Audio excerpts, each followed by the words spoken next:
Mumo, Lupa, a novella by Mahesh Ravi, continued. Chapter 2. Caparosa. The streets were more crowded than usual today. It couldn't have been more than 10 kilometers from Quezon Avenue to the airport, but it felt like 50 sitting inside that taxi. Pumundo, mas mabilis, I told the driver, asking him to go faster, then leaned back and closed my eyes. The last 2 days had been a storm. Office deadlines, the printing press, constant chaos. I finally had the book in my hands, just in time. It had been a quiet panic, wondering if I'd get it before the flight. Mumo Lupa, my first novel. My first gift for him. We met during the research phase for this book. He was the one who first saw me online, or rather, the name he used, Caparos. What started as a joke turned into something else, something real. His innocent questions had stripped away my masks faster than I expected. We spoke in English. It was me who made the first call. He had a trembling kind of voice and broken English that rambled for minutes. He asked me about my stories, my favorite things.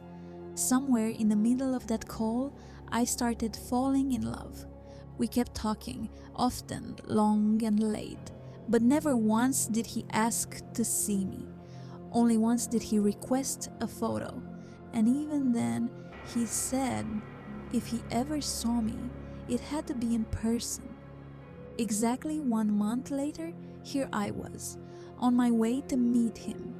Out the small plane window, I saw vast skies and slow drifting clouds. Not much longer now.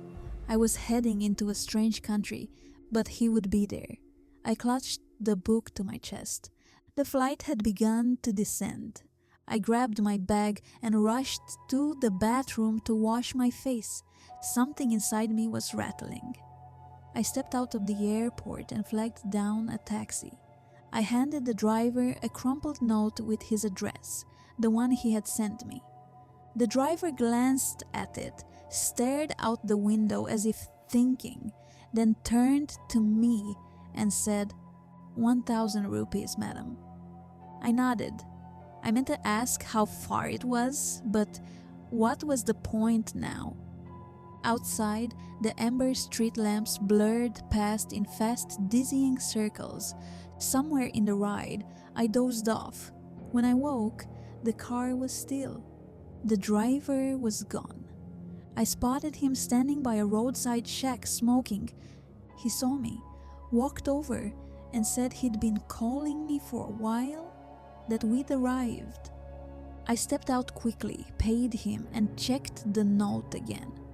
Across the road, there was a narrow alleyway, its entrance flanked by crumbling boundary walls, just like he'd said. Rainwater pooled in the middle of the path. I stuck to one side where it wasn't too deep. A drunk man lay sprawled in the street, half unconscious. His face was tilted upward, and water dribbled into his nose and mouth. He didn't even flinch. I reached the 3rd floor and stood before the first door, room 312. My heart was racing. He was right on the other side of this door. I knocked. How long I waited, I don't know. From inside, I heard the scrape of a bolt being undone. I squeezed my eyes shut. Now, only the sound of my own heartbeat remained.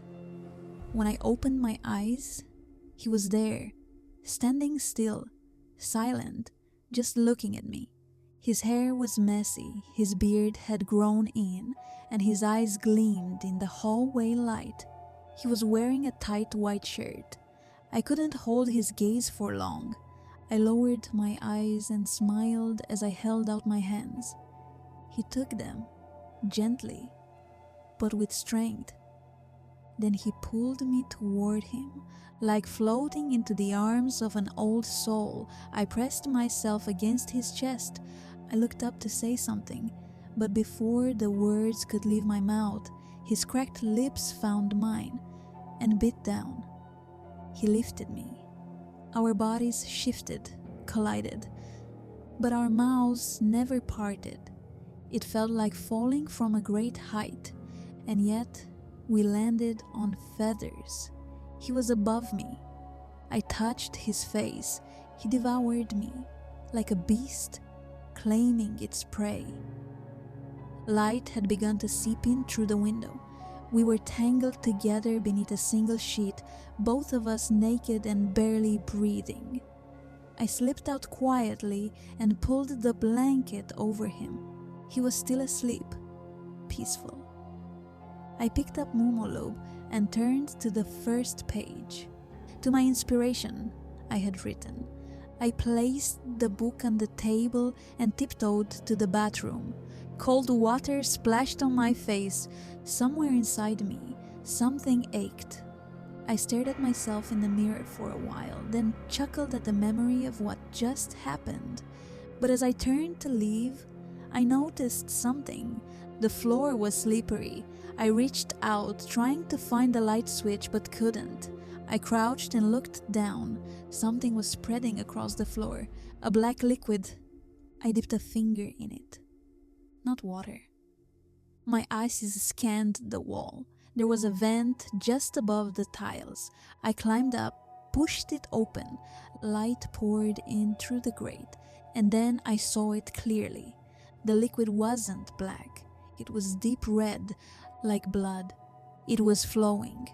From behind the shower curtain, I pulled the curtain aside slowly. There was a man's body bathed in crimson. I stumbled backward, horrified. Above me, a shadow. Then, something struck my head, hard. Darkness bled into my vision. Something wet trickled from my ear. I couldn't get up. I was slipping. Then, another blow to the head, harder this time. I couldn't see, only faint sounds now, indistinct like echoes from underwater. And then, even those sounds disappeared, to be continued.